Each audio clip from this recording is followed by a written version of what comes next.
नमस्ते प्यारे बच्चों, फिर स्वागत है आपका रामरूप शर्मा चैनल पर। साइंस की वीडियो मैं बना रहा हूँ। साइंस का ही एग्जाम आने वाला है आपका सीबीएसई बोर्ड का। तो अब इसमें जो चैप्टर 4 है आपका कार्बन एंड कार्बन कंपाउंड, वहां से एक बहुत ज्यादा इंपॉर्टेंट टॉपिक है जिसका नाम है functional group and nomenclature hydrocarbons के। उससे पहले मैं आपसे रिक्वेस्ट करना चाहता हूं कि अगर आपने चैनल को सब्सक्राइब नहीं किया है तो प्लीज सब्सक्राइब जरूर कर दीजिए, क्योंकि अब बहुत इंपॉर्टेंट वीडियोस मैं आपको भेजने वाला हूं।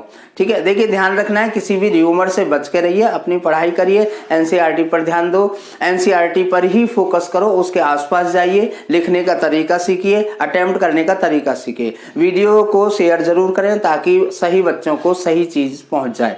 ठीक है, तो अब मैं फंक्शनल ग्रुप के बारे में बता रहा हूं। यहां से हर बार ही ऐसा होता है कि फंक्शनल ग्रुप से और नोमेनक्लेचर से 1, 2, 3 नंबर का क्वेश्चन 100% आता है। ठीक है ना, तो मैंने दोनों चीजें डाली हैं। अगर फंक्शनल ग्रुप से नहीं आएगा तो नोमेनक्लेचर से आ जाएगा, क्योंकि वो ये सोचते हैं कि फंक्शनल ग्रुप नोमेनक्लेचर में आ गया। ठीक है ना, अभी मैं ये चाहता हूं कि आप इस चक्कर में ना रहें कि ये आएगा या ये नहीं आएगा। आप ये इस चीज को जरूर समझें कि इस कॉन्सेप्ट पर बेस्ड क्वेश्चन अक्सर आता ही है, तो इसे तैयारी करके हमें जाना है। सबसे पहले मैंने फंक्शनल ग्रुप की डेफिनेशन लिखी है कि वो एटम या ग्रुप ऑफ एटम जो प्रेजेंट होता है किसी मॉलिक्यूल में, और जहां जिस भी मॉलिक्यूल में वो प्रेजेंट होता है उसकी सारी प्रॉपर्टी उसके जैसी हो जाती हैं, और उसे हम कहते हैं फंक्शनल ग्रुप। फंक्शनल ग्रुप इसलिए कहते हैं क्योंकि सबसे ज्यादा एक्टिव पार्ट होता है, ये अपनी जैसी प्रॉपर्टी पूरे कंपाउंड की बना लेता है। ये जो फंक्शनल ग्रुप है हमारे सिलेबस में, वो 2 कैटेगरी में बांट दिए हैं, एक Cl और Br। और Cl-Br का जो फॉर्मूला होता है वो होता है आपका Cl और Br ही होता है, और इसका नाम होता है क्लोरो और ब्रोमो, राइट। और प्रीफिक्स में लगते हैं, ये किसी भी नाम के प्रीफिक्स में लगते हैं, स्टार्टिंग में लगते हैं। उसके बाद में जो ऑक्सीजन से रिलेटेड है वो हमारे ये 4 हैं। पहला है OH, एल्कोहल जिसे बोलते हैं, हाइड्रोक्सिल कहते हैं। दूसरा है एल्डिहाइड, इसको शॉर्ट में CHO भी कहते हैं। एल्डिहाइड को शॉर्ट में कहते हैं CHO। ठीक है, इसे लिखते ऐसे हैं, C double bond O single bond H, aldehyde. और इस जो हाइड्रोक्सिल ग्रुप है, एल्कोहल ग्रुप है, उसमें किसी भी एल्केन के नाम के आगे से E हटा के ऑल लग जाता है। इसी तरीके से इसमें E हटाकर अल लग जाता है, जैसे मीथेन है तो मीथेनल, ईथेन है तो ईथेनल। इसी तरीके से तीसरा होता है हमारा ketone, C double bond O, CO भी कह देते हैं इसको सिंपली, और ये इसमें अन लग जाता है।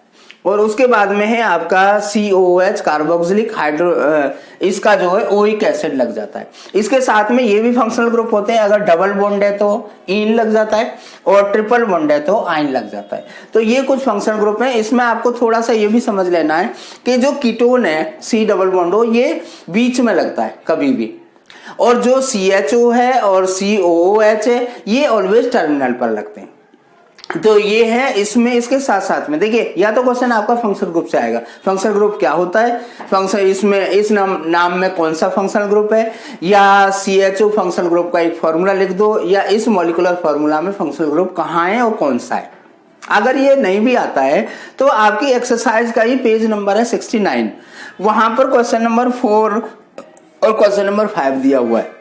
मैं एक्सरसाइज पर क्यों चला गया हूं वो आप समझ गए होंगे, क्योंकि मुझे ऐसा लगा है कि जब मैथ का पेपर एनसीईआरटी से एज इट इज आ रहा है, इसका मतलब साइंस का पेपर भी एनसीईआरटी से ही आना चाहिए, आ सकता है। या आपने ये तैयारी कर ली तो आपका काम बहुत आसान हो जाएगा। यहाँ पर जो पहला क्वेश्चन है एनसीईआरटी का, उसका जो मॉलिक्यूलर फॉर्मूला है वो है ये CH3C डबल बॉन्ड OH, मतलब COH। और उसके बाद में दूसरा फॉर्मूला है C 4 बारी, क्योंकि 4 कार्बन एटम है, Br लगा हुआ है क्योंकि ब्रोमो उन्होंने प्रीफिक्स में दिया हुआ है। तीसरा फॉर्मूला है आपका ये CH3 CH2 CO, मतलब कीटोनिक ग्रुप यहाँ पर है क्योंकि उन्होंने अन लगाया हुआ है नाम में।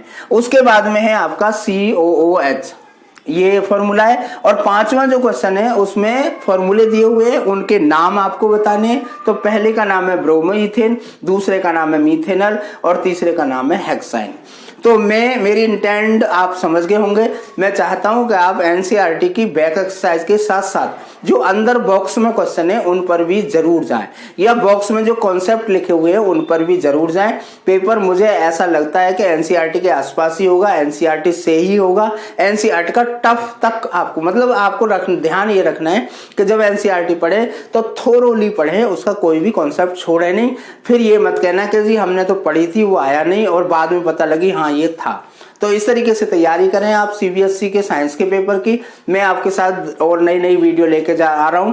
अब मैं भी सैंपल पेपर डालूंगा, लेकिन उसका मतलब ये बिल्कुल नहीं होगा कि यही आएगा या ऐसा ही आएगा, ये कह सकते हैं, ऐसा आ सकता है ये कह सकते हैं। और तैयारी करते रहें, वीडियो को जरूर शेयर करते रहिए। Thank you very much, all the very best.